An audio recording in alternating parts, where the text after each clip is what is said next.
মাছ ধরার জন্য হাড়িয়া কিভাবে তৈরি করবেন। সর্বপ্রথম আপনারা নেবেন হচ্ছে ভাত 200 গ্রাম, 100 গ্রাম আখের রস বা কুসরের রস, এবং 3 নম্বর নেবেন হচ্ছে ইস্ট। তো এই তিনটা জিনিস আপনারা প্রথমে সংগ্রহ করে নেবেন। ইস্ট আপনারা যে কোনো কনফেকশনের যে বড় দোকানগুলো থাকে সেই দোকানগুলোতে আপনাদেরকে বললে আপনারা ইস্ট পেয়ে যাবেন। আখের রস, যেখানে আখের রস তৈরি করা হয় সেখান থেকে আপনারা আখের রস কালেক্ট করে নেবেন। এবং ভাত, আশা করছি আমাদের বাসাতে প্রত্যেকজনের বাসাতে আমাদের ভাত আমরা খেয়ে বেঁচে থাকি, তো সেই ভাতে আপনারা ব্যবহার করবেন। পোলাও ভাত বা অন্য কোনো ভাত দরকার নাই, এমনি নর্মাল প্লেন আমরা যে খাবার যে ভাতগুলো ব্যবহার করি সেটা। এবং নর্মাল, খুব নরম বা খুব শক্ত দরকার নেই, নর্মাল আমরা যেমন খাবার খাই ঠিক তেমনই। তো সর্বপ্রথম আপনারা 200 গ্রাম ভাত আপনারা নিয়ে নেবেন একটি পাত্রে, একটা বয়ামে নেবেন আপনার, সেটা সুবিধা হবে। একটা আপনারা বয়ামে সুন্দরভাবে 200 গ্রাম ভাত, তার মধ্যে 100 গ্রাম নেবেন হচ্ছে আখের রস, এবং 1 চা চামচের 1 ভাগ মানে কোয়ার্টার ভাগ যেটা বলে থাকে,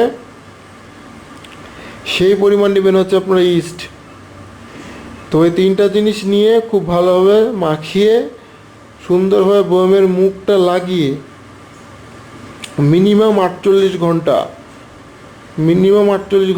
48 থেকে 72 ঘন্টা, আপনার 72 ঘন্টার ওপরে যাবেন না, 48 ঘন্টার নিচে নামবেন না।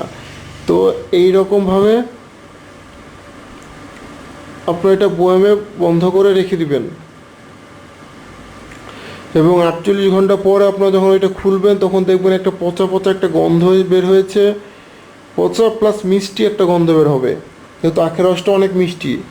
আর ইস্ট দেওয়া হয়েছে একমাত্র জিনিসটাকে যেন খুব তাড়াতাড়ি পচিয়ে দেওয়া হয়।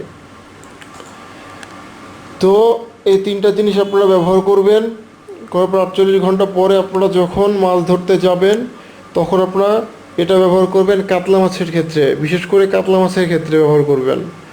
তো কাতলা মাছের যখন টোপটা আপনারা তৈরি করে ফেলবেন, টোপটা যখন বসিতে গাঁথার পরে আপনার হাড়িয়ার মধ্যে সুন্দরভাবে এটা চুবড়িয়ে নেবেন। হাড়িয়ার মধ্যে এটা সুন্দরভাবে চুবড়িয়ে নিয়ে আপনার থ্রো করবেন। যদি পুকুরে কাতলা মাছ থাকে, কাতলা মাছ খেতে বাধ্য। কাতলা মাছ যদি পুকুরে থাকে তাহলে কাতলা মাছ খেতে কিন্তু বাধ্য। তো এখন পর্যন্ত যদি ভিডিওটা ভালো লেগে থাকে তাহলে অবশ্যই আমার চ্যানেলটা সাবস্ক্রাইব করবেন এবং পাশে থাকা বেল আইকনটা অবশ্যই ক্লিক করবেন। তো আশা করছি আপনারা বুঝতে পারছেন বা পেরেছেন যে কীভাবে আসলে হাড়িয়াটা তৈরি করতে হয়। এটা খুব সহজ এবং সিম্পলভাবে কিন্তু হাড়িয়াটা তৈরি করা হয়। আপনার বাজারে বা দোকানে, অনেক দোকানে কিন্তু বিক্রি করে হাড়িয়া, কিন্তু তাদের হাড়িয়াটা অনেক সময় কাজ করে না।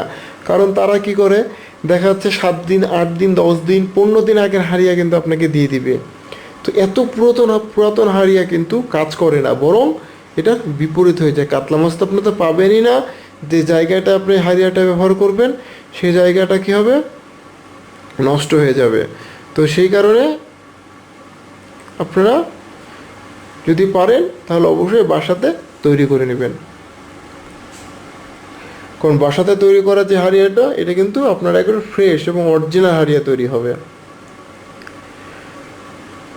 তো আপনারা কী কী ভিডিও দেখতে যাচ্ছেন সেটা আমাকে অবশ্যই জানাবেন। তো আমার কাছে আপাতত উপকরণগুলো নেই, নাহলে আমি প্র্যাকটিক্যালি আপনাদেরকে সুন্দরভাবে স্পেশালভাবে তৈরি করে দেখিয়ে দিতাম। কিন্তু তারপরও আমি যেভাবে বলে দিলাম, আশা করছি আপনারা যদি ভিডিওটা শেষ পর্যন্ত দেখে থাকেন তাহলে অবশ্যই আপনারা বুঝতে পারবেন যে কীভাবে আমি এটা তৈরি করতে হয়।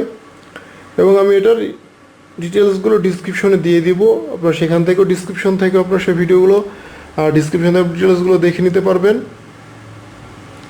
তো আশা করছি ভিডিওটা ভালো লেগেছে। তো ভিডিওটা যদি ভালো লেগে থাকে তো অবশ্যই আমার চ্যানেলটা সাবস্ক্রাইব করেন এবং পাশে থাকা বেল আইকনটা ক্লিক করার পরে নোটিফিকেশন অলে ক্লিক করে দেন, তাহলে আমি ভিডিও দেওয়া মাত্র আপনারা পেয়ে যাবেন।